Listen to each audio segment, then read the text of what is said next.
Had a good day of practice today, boys. Nice. Got a good day of practice. No false starts and whatnot? Man, we had the NFL officials here. We had a couple of those. We had some offsides today. I was a little bit worried about when they went 7-on-7, which is a passing period. I was thinking, okay, Land Clark was here. He's the lead official.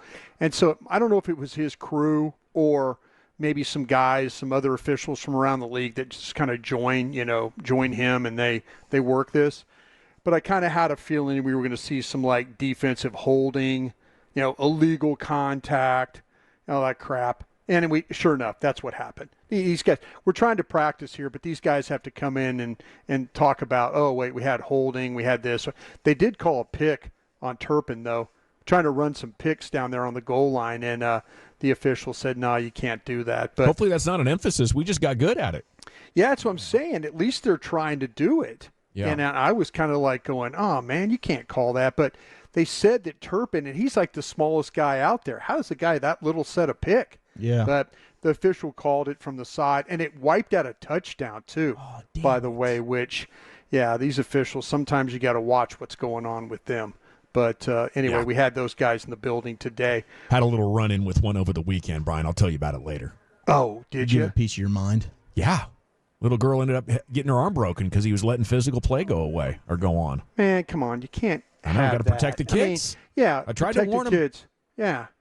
Hey, I saw. Speaking of protect the kids ruling, Dawson. Yeah. I saw a coach from Canada get booted out of the Olympics because of not protecting the kids. Really? When you were talking about that, I was like going, man, does he have to go to a clinic, right? Or like you have a Safe clinic? Sports clinic. Yeah, sports clinic. Yeah, but Canada had a coach that he was in violation, and they booted him out of the deal. But I wonder if it was the same one that had the drones that were flying over practice. Was he being too mean? That was a chick. This was abusive. This was abusive stuff, and then some sexual harassment stuff was involved. That's gross. Oh no. Yeah, so that gymnast or that track and the gymnast.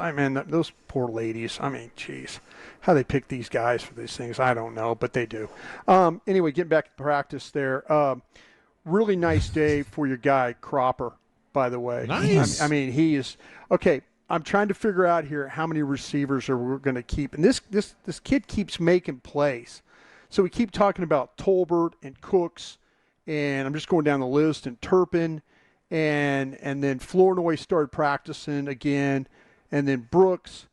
But we don't have any CD Lamb here. But Cropper is showing up on these daily things. Well, he's got a little something the others don't when it comes to the burst, the speed. He knows how to get open. He's smooth. I mean, he does not. His ability to accelerate and get in and out of his cuts on a dime.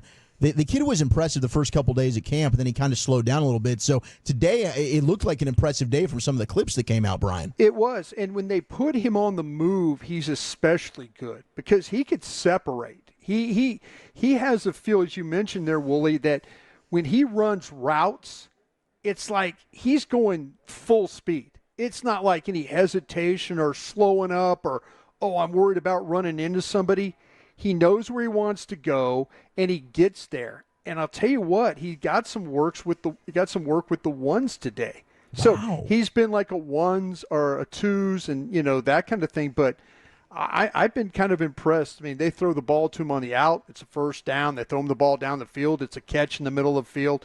They throw him the ball down in the end zone. He's separated from Jordan Lewis. By the way, Jordan Lewis did have a good day today. I know I was kind of talking about him getting caught up for defensive holding. But this Cropper kid, they're going to have to figure out, and we'll see more practices, preseason, how many numbers they keep at wide receiver. Because this kid right here is making them – it might be one of those things like, we talked to Stephen Jones, and I'm going to try and grab him tonight too. Maybe not about Cropper, but get the media party tonight. I'm going to see if Clarence Hill lets me ask a question, I might be able to get some information tonight. Yeah, that I'm going to lose that battle tonight. Just get ready. That battle's going to be lost. You boozing tonight? No, I can't. I promised some people I'd drive. You know how that goes. Yeah. But I will. We should have been those people that got promised that. I'm still bummed. I know. Yeah, the food consumption will be high though. Good. I'll make sure I have a food report for you tomorrow. Big day for Jake Ferguson catching the football. Dak. The tight ends, we've talked about the tight ends room. Ferguson, we've seen a lot more of the seam stuff that Ferguson kind of has been really, really good at. But they're finding ways now they're starting to use some screen packages and things like that to try and get the ball in these guys' hands.